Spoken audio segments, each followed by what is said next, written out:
Here I am, Rowan Canterbury, with video number 2 of Paganism 101. It's probably a little dark. I wonder if you can actually see me. The first video I went into Paganism, what is it, and I didn't realize how many Paganism 101 videos were on YouTube. I was like, who knew? When I go out and around, and again, I'll turn 50 in here in a couple of days. I've been pagan my whole life. I don't really meet that many pagans. I'm part of a pretty big pagan community, but like on the whole, out in the world, either that or they just don't talk about it. But then again, I don't really talk about it either. I believe that religion is a personal choice. Sadly, I think sometimes religion is something that you're born into, and culturally people think that because you're of a certain race or of a certain, like people believe that Judaism, Jewish people are born Jewish. It's a religion. It's not. It is a nation, but it's not a nation. I mean, a Jewish person can be born in a Jewish family and then not be Jewish. But doesn't mean they're still Jewish. You know what I'm saying? For instance, people that meet me think I'm Irish Catholic because, so religion is a decision and it's a choice. I didn't realize that there were that many pagans out there, and I didn't realize there were that many new beginner pagan classes. So I don't really care if you watch my videos or not. This is me trying to help out. I'm very happy that now there are videos like this on YouTube and all over the world. When I was young, no such thing. I'm a part of an organization called the Cleveland Pagan Pride Group, and we have a festival every year in August, and I'm so happy that we can go out and commune with other pagans and have wonderful festivals like this, because guess what? When I was a kid, no, it just never going to happen. Not even that. You didn't talk about it. You barely knew people who were pagan, very, very closed group. And so this class, I'd like to talk about the evolution of paganism that I've seen since I was young until now when I'm older, to kind of give us a cultural feel of it. These videos are going to be kind of open. They're not going to be, oh, this is how you do a spell. Paganism partially is spells, but it's also who you are inside.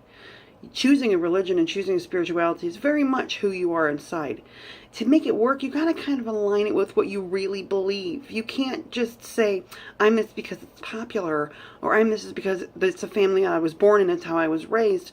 If you don't agree with it, you don't agree with it. You can't say that I believe something and then not believe it. So if you say you're a spiritual person and you want it to work, you have to actually believe it. I don't do covens or real, headstrong pagan groups for a couple of reasons. Reason one, it's not a hierarchy.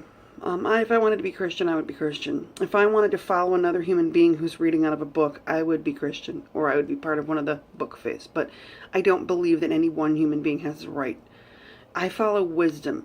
So if I'm going to be a part of a pagan group, whether it be Druidic, Satru, any other group, I'm going to go and I'm going to commune with a group who learns from our ancestors, but who also learns from each member, and who grows spiritually with one another through the divine, force, if you will, and through the understanding of nature.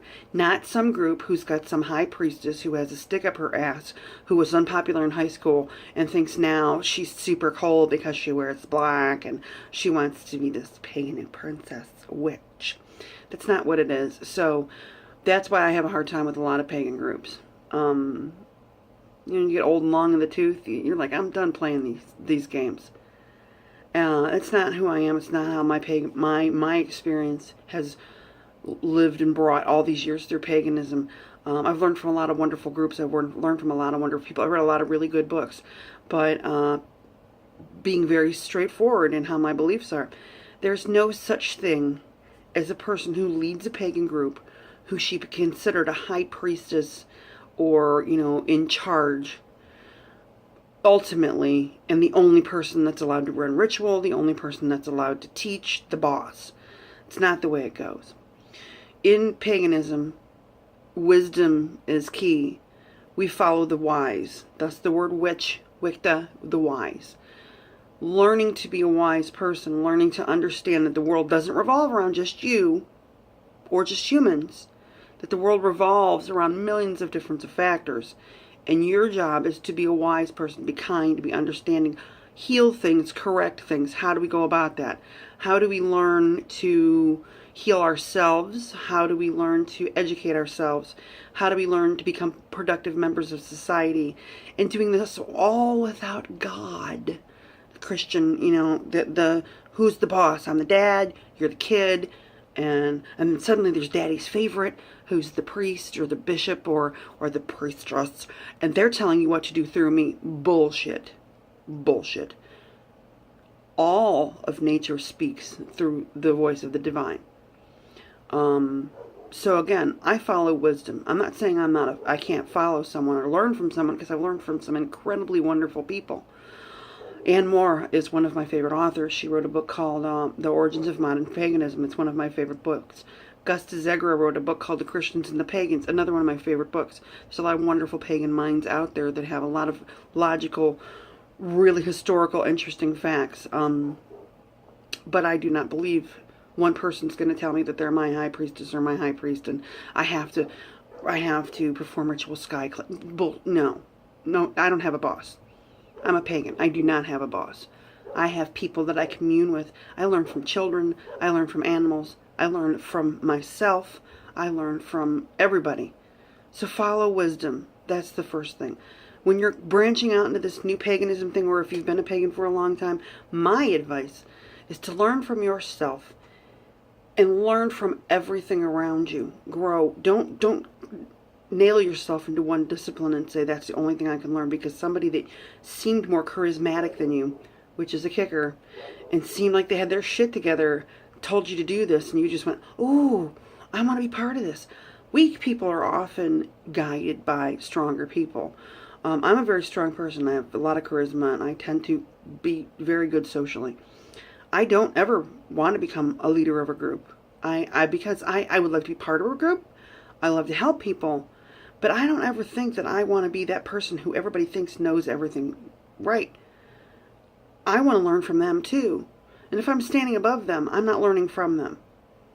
If I'm not allowing them to come into my world, and I'm not allowing my mind to open up and for them to show me things, we're not getting anywhere. Again, no one person knows everything. So in your new journey for paganism, make sure that you really know what you want. We don't have a church per se. We don't have guidelines. We have new paganism schools that are online and things like that. But again, it's not like Catholicism where we have a seminary and people have to go to college and they have to get doctorates and all that other stuff to be priests. We don't have that. And it is, many people turn to paganism because they want to be free of dogma. They want to be free of religion. So they run away from that to come to us. And when they get to us, it's a very scary place. One of the scariest things about paganism is we don't have that, we don't have a safety net. We don't. We don't believe in forgiveness, or divine forgiveness anyway. We don't believe that you can go out and kill somebody and then go to church and say, oh, sorry. It doesn't work like that for us, because we don't believe that Jesus died for our sins. We believe a sin is a sin. We believe that when you harm someone, what thine sends out comes back to thee threefold. Ever mind the law of three, what thine sends out comes back to thee.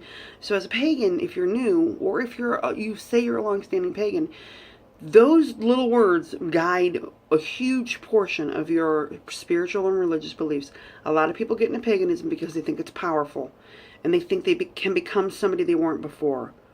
You are who you are, and if you're not proud of who that is, nothing else in this world is going to help you out. So changing your religion to try to be more popular is not the way to go, and I'm here to tell you you're an idiot, okay? Changing your religion because you want to become a better person and it's what you truly believe, great call. So, we don't believe in divine forgiveness. We believe that we really, some of us believe we go to our ancestors, some of us believe in reincarnation. We have a wide variety of beliefs, but one thing I think we all pretty much do believe, which is why you never see us on major newscast. I mean, when's the last time you turned on the news and saw a group of tree-hugging druids mass murdering thousands of people? You don't. You don't. When you see weird occult people, and then even then they're few and far between. Like, remember the Hale Bop guys? Since almost the beginning of history, you really don't hear of any. First of all, we're really not allowed to commune, or we haven't been allowed to commune together in large groups for hundreds of years, because what happened? You're going to get burned. You're going to stone to death, drown, whatever. So we're not the group people. Now, again, in this day and age, you see large groups of pagans at Stonehenge every year for the solstices becoming very populated because they can't kill you for it now. They can't kill you for being somebody that's not Christian, and it's becoming a lot more popular to be pagan. I was pagan when pagan wasn't cool. So when you decide to make that jump, realize, and if you're a Christian watching this and you're like, oh, I'm going to convert to paganism, realize that we live in the law of three. And that means in this big realm of possibilities of our spirituality, the one thing that we should always remember, and if you're going to convert to paganism or if you are a pagan now, you have to live in the law of three. Every time you do something, it's going to affect someone else. And when they do something to you, it's going to affect you. How do you react to it? All of life is energy. All of life is give and take. There's not a point in your life that you're not going to do something and there's not going to be some repercussions. You might not be smart enough or patient enough or wise enough to watch for those repercussions, but they will happen. So this segment number 2 of Paganism 101 is kind of more about what kind of pagan I am. Watching these other videos, I think I'm a little bit weird. Probably more old school again, and probably more down to what's the truth, or what I believe is the truth. And I like to be really straightforward with people because I see people getting into paganism, and I don't really feel like they're getting into paganism. I feel like they're getting into, they just want to dress in tie-dye clothes and smoke dope, and they believe that's what it is. Or again, they're doing it because they want to be popular, because they want somebody to follow them. That's very non-pagan, all right? If you really study what our people were in the beginning before they were wiped out, or even back farther than that, it was all about survival and learning. It was all about, not about dominance. And because of the mainstream religion has become very much about dominance. It might be hush-hush, but it's a lot about who's going to be at the top of the ladder and who are going to be the servants. Really not a pagan philosophy. So if you're jumping into paganism because you want to be a better person and because you want to understand the whole universe rather than one book or what somebody tells you, that's a good reason. If you're jumping into paganism because you really don't like the religion you're in, I'm not going to say that's a bad it's good to try to be something different if you're not happy where you are. If you're jumping into paganism because you want to piss your parents off, don't turn away from Christianity if that's what you love. If you feel that Christianity is where you should be, or being Jewish is where you should be, or being Muslim is where you should be, then do it. If you love your faith, be your faith. Don't not be your faith or dog your faith because you are being brutalized by other people, whether they're your parents or your community. I know a lot of Amish people that are still Amish because they like being Amish. But I know a lot of Amish people that converted because of their church and they just couldn't stand the lifestyle anymore. Does that mean you're not going to be Christian anymore? No. If it's what you love, do it. If it helps make you a happy, decent person, do it. But don't change what you believe in and blame it on the religion because the people around you have made it a bad thing.